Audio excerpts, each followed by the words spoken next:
John Carter had been flying through space for hours when the accident happened.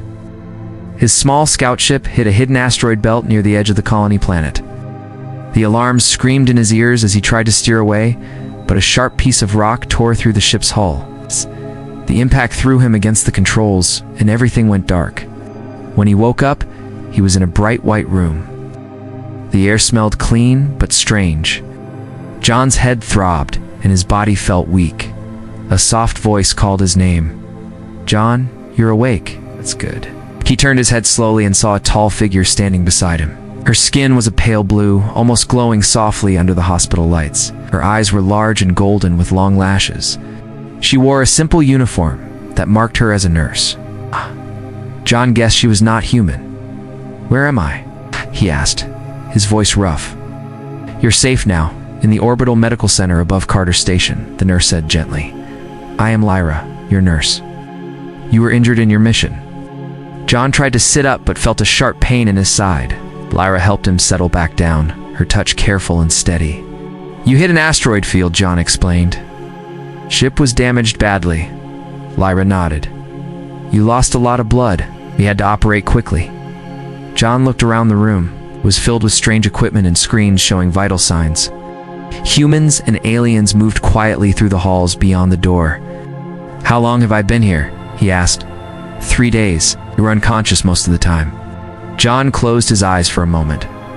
"I don't remember much. Just the crash." Lyra watched him closely. "Your body's healing well. You need rest."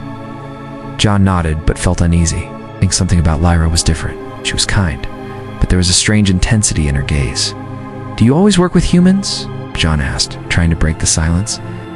Lyra smiled softly. "Yes, many humans come here. We care for all who need help." John noticed the way she moved, smooth and graceful, like she was always calm and in control. But every now and then her eyes flickered with a sudden sharpness, like a hidden fire. "Do you ever get scared here?" he asked. "Fear is natural," Lyra said simply. "But it is our duty to protect." John was impressed.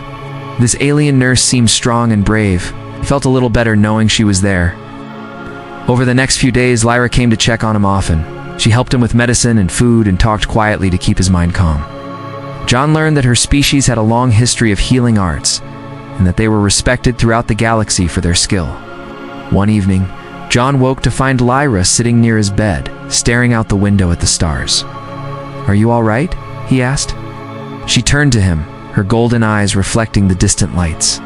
"Sometimes, my people feel strong changes in our bodies. These changes come without warning." John frowned. "What kind of changes?" Lyra looked away. "It is part of our life cycle, a time when emotions become very strong." John nodded slowly. "Like a mood swing," she shook her head. "Much more than that. It is called the mating cycle. During this time, we feel strong urges that affect our minds and bodies." John felt a little embarrassed, but curious. "Does it happen often?" "No. Only once every few years. When it happens, it can be difficult to control." John tried to imagine how it would feel to have his emotions suddenly take over like that. He wondered if Lyra was feeling it now. "Does it hurt?" he asked. "Sometimes it is both pain and pleasure. It makes us more sensitive and protective." John looked at her closely. He saw no pain, only a calm that seemed to hide much more beneath the surface. "Thank you for telling me," he said quietly. "You were brave to listen." John felt a strange connection with this alien nurse. She was so different from anyone he had met, but there was a quiet strength that drew him in. The next day, John tried to stand for the first time. Lyra helped him carefully. His legs were weak, but he wanted to walk. "You were stronger than you think," Lyra said. John smiled, despite the pain. "I have good help." As days passed, John healed slowly, but he noticed that Lyra's behavior changed. Sometimes she was distant, almost cold. Other times, she was intensely focused on him, almost like she was guarding him from something invisible. One afternoon, John asked, "Lyra, is something wrong?" She hesitated, then nodded. "My body prepares for the cycle soon. It makes me act strangely." John didn't understand fully, but decided to trust her. He knew the coming days would be different. Little did he know that Lyra's sudden mating rage was about to change everything between them. John noticed that Lyra's mood changed more each day. Some moments she was quiet and calm, but other times she seemed restless. Her golden eyes sometimes shone brightly like flames, and her hands moved quickly as if she wanted to do something but held back. One morning, John was trying to eat his breakfast when Lyra came in. She looked different. Her usually smooth skin had a faint glow, and her eyes were sharper than before. "How are you feeling today?" John asked. Lyra smiled, but it was a little tense. "The cycle approaches. It makes my body restless." John frowned. "Does it hurt more now?" "It is not pain, more like fire inside." "I try to control it." John wanted to help, but did not know how. He had never met anyone with such strange biology. As days passed, Lyra became more protective, as she stayed close to John all the time. If anyone came near his bed, she watched them carefully. Her body seemed ready to defend him. John noticed something else. He smelled a new scent whenever Lyra was near. It was strange but not unpleasant. It made his head feel light and his heart beat faster. One afternoon, while John rested, Lyra checked his wounds. Her touch was gentle, but her eyes were fierce. "Your body is healing well," she said, "but you must rest more." John nodded but felt nervous. "Lyra, why are you so different lately?" She looked at him, her face serious. "My species has instincts. They are part of life, but they can be strong and sudden." John tried to understand, like hunger or thirst. "No, it is deeper. A call to bond and protect. It can make us act wild." John swallowed hard. "Wild, yes. Sometimes the cycle makes us lose control." John thought about what that meant. He hoped Lyra could stay calm. One evening, John walked slowly in the hallway with Lyra's help. The station was quiet, and the stars shone outside the windows. "John," Lyra said softly, "I want to tell you more. During the cycle, my people feel strong urges. It is a mix of feelings: protection, desire, and sometimes anger." John looked at her carefully. "Why anger?" "Because the feelings are so strong, they can make us confused. If threatened, we can become fierce." John nodded. "I see. So it is not your fault." Lyra smiled faintly. "Thank you for understanding." After that talk, John felt closer to Lyra. He wanted to help her through this time, but one night things changed quickly. John was asleep when he was suddenly woken by loud sounds outside his room. He heard shouting and strange noises. He opened his eyes and saw Lyra standing in the doorway. Her eyes were glowing bright gold, and her body was tense like a coiled spring. "Lyra," John whispered, confused. She did not answer. Instead, she moved quickly toward the door and blocked it. Her posture was strong and ready to fight. John could see her breathing was fast, and her muscles were tight. She was in the middle of her mating rage. He had heard stories about this from other crew members, but never seen it before. Suddenly, 2 station guards came to the room. They looked confused and concerned. "Step aside, nurse," one said. Lyra growled softly. "This patient is under my protection." The guards tried to push past, but Lyra stood firm. Her eyes flashed with anger. John held up his hand. "Wait, she is not dangerous. She is going through something." One guard frowned. "Do you mean," John explained, "her species has a mating cycle. It makes them act different, sometimes aggressive. But she is not a threat to us." The guards hesitated but did not move. Lyra's body was still tense, but she relaxed a little when John spoke. John reached out slowly and touched her arm. "Lyra, it's okay. I am here." She looked at him, eyes full of fierce emotion and confusion. "This is hard," Lyra said quietly, "but I want to protect you." John smiled softly, "And I trust you." After that night, Lyra's mating rage slowly calmed. John helped her stay safe and calm. They both learned more about each other's worlds and the strange feelings that could come with it. John felt lucky to have Lyra by his side, even if she was sometimes wild and unpredictable. Little did they know that this strange bond would change their lives forever. The days after Lyra's sudden mating rage were tense.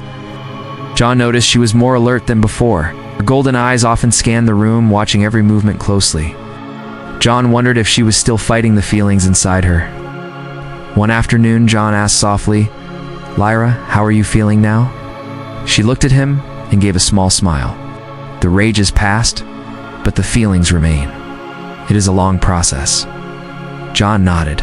He wanted to understand more, but didn't want to bother her. Lyra spent most of her time beside John's bed, checking his wounds and helping him with exercises to regain strength.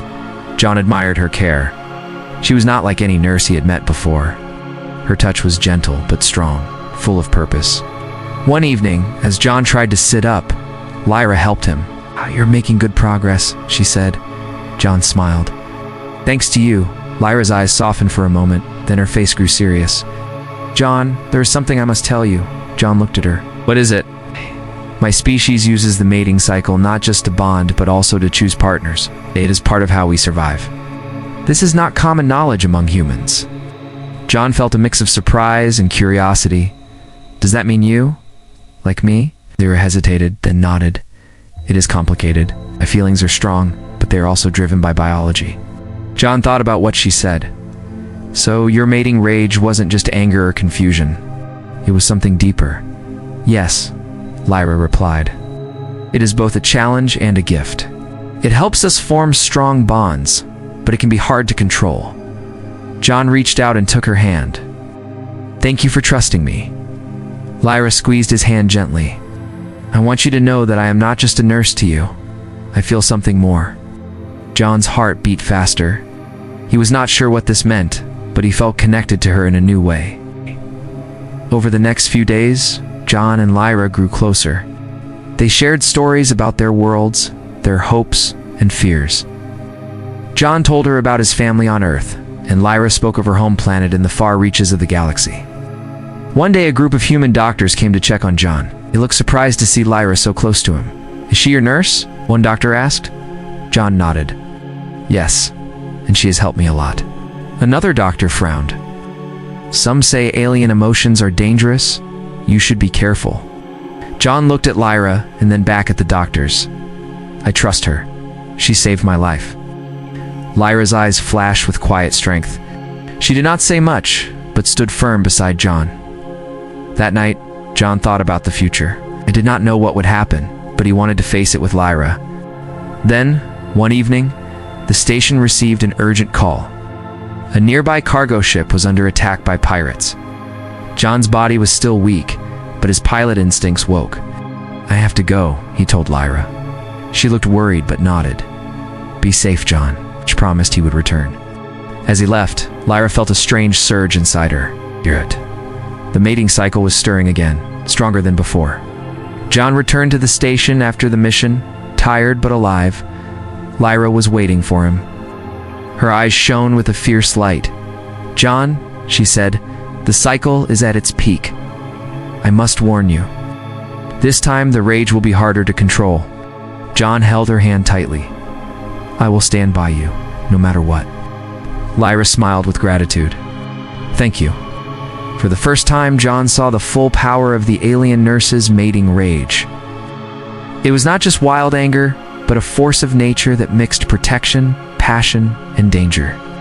John realized that loving Lyra meant accepting all parts of her, even the parts that were unknown and wild. Their journey was far from over, but John felt ready to face whatever came next. John noticed the change in Lyra as the days went on. Her mood was different, more intense, more urgent. Her eyes glowed brighter and she moved with a strange energy. It was clear the mating cycle was reaching its highest point. One afternoon, John was doing some light exercises when Lyra came into the room. She looked serious, almost tense. "John," she said, "the time has come. My body and mind are ready to act on the cycle." John stopped and looked at her carefully. "What does that mean?" "It means I will experience the full mating rage soon. It is a test of strength and trust." John felt his heart race. He was not sure what to expect, but he knew it would not be easy. "I will be here," he said firmly. "You are not alone." Lyra gave a small nod, but John could see the worry in her eyes. That night, Lyra's behavior changed quickly. She paced the room and clenched her fists. Her breathing became faster and heavier. John watched her, ready to help. Then, without warning, Lyra's eyes flared with gold fire, and her body tensed like a predator ready to strike. She growled softly, a sound John had never heard before. "Lyra," John said calmly, "I am here." She turned to him, her face wild but filled with emotion. "John, this feeling is overwhelming. It is the rage of my species' mating cycle." John stepped closer, careful not to frighten her. "You can trust me." For hours, Lyra struggled with the powerful feelings inside her. Sometimes she was calm, other times fierce and restless. John stayed by her side, holding her hand and speaking softly. During this time, Lyra protected John fiercely. When a nurse entered the room to check on John, Lyra moved between them, her body tense and ready to defend. "Lyra, it is okay," John said. "They mean no harm." Lyra looked at John and then back at the nurse. Her aggression slowly faded, replaced by trust in John's words.